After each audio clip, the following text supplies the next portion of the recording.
Atın kim? Ayşe. Ayşe beri kelçi. Жүрü sen sarayдын эшигин кандай бекиткениңди көрсөт. Силе үстүнө эксперимент жасайын. Ay bala.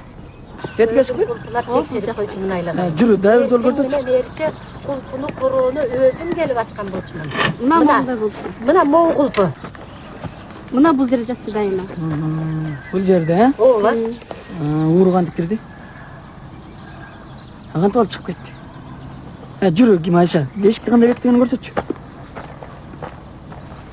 Ay. Айланып учуп кетем, өзүңдү мен издеген ботодой көздөрүңө чөмүлүп ырдап келем, ашыкмын сага деген сөзүңдү уккум келген, жөн эле мен жаныңда, жөн эле жүргүм келген. Эмне? Кимден эмнелерди уурдаганыңды айтып берип мактанып отурасыңбы? Жок.